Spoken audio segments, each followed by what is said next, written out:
Bonjour à tous, aujourd'hui c'est la fête de Saint-Joseph, c'est une fête qui est très importante pour les catholiques, parce que c'est une solennité. Ce qu'on peut observer chez Saint-Joseph de très beau, c'est sa fidélité. Alors qu'est-ce que c'est la fidélité chrétienne? Moi je dirais que c'est un petit peu la foi qui est en action, c'est la foi qui est purifiée par le feu de notre existence. Et on voit aujourd'hui dans les évangiles notamment, chez Saint-Joseph, une grande fidélité. Une fidélité dans l'amour. On voit qu'il décide de lui-même de répudier Marie en secret. Donc c'est un acte qui est inscrit dans la fidélité à l'amour de Marie. Et également une fidélité dans la foi en Dieu, puisqu'il fit ce que l'ange du Seigneur lui avait prescrit. On voit que donc Saint Joseph rencontre des difficultés et qu'il les aborde dans la fidélité. On voit aussi que Saint Joseph il rencontre des difficultés, mais que ce n'est pas stérile, c'est pour accueillir le Fils de Dieu, pour accueillir Jésus. Et en ça, on voit qu'en fait, Dieu veut nous proposer un plan d'amour. Il ne nous balance pas sur les flots du destin, mais il veut établir une alliance avec nous. Pour rentrer dans cette alliance, on peut observer Joseph qui tue sa volonté propre. Et avec lui, pendant le carême, l'Église nous propose de mourir à notre volonté propre. Et ce temps de carême, justement, est le temps favorable, le bon temps pour faire ça.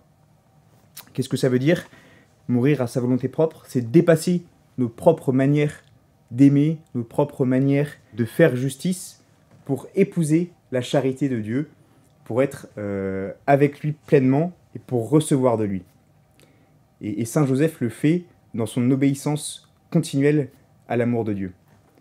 Et pour finir cette vidéo, j'aimerais vous présenter un saint, Sainte Thérèse de Lisieux, que je mets en parallèle justement avec Saint Joseph, parce qu'elle a compris que ce n'est pas forcément dans les grandes choses qu'on tue sa volonté propre ou qu'on accueille l'amour de Dieu, mais que c'est dans le quotidien. Et du coup, on peut, dans le quotidien, transcender notre amour. Et donc faire la volonté de Dieu, c'est ça. Et donc pour défi, je vous chante cette chanson, et le défi ce serait de le chanter sous la douche, dans la prière familiale, à n'importe quel moment. Voilà, c'est ce chant-là. J'ai choisi l'amour du Seigneur en chaque chose ordinaire. Alors je mettrai tant de cœur à les rendre extraordinaires. J'aurais besoin d'une deuxième voix. Tu peux venir, Antoine-Marie, s'il te plaît, chanter avec moi, s'il te plaît? Ouais, si tu veux. Ouais. Merci beaucoup.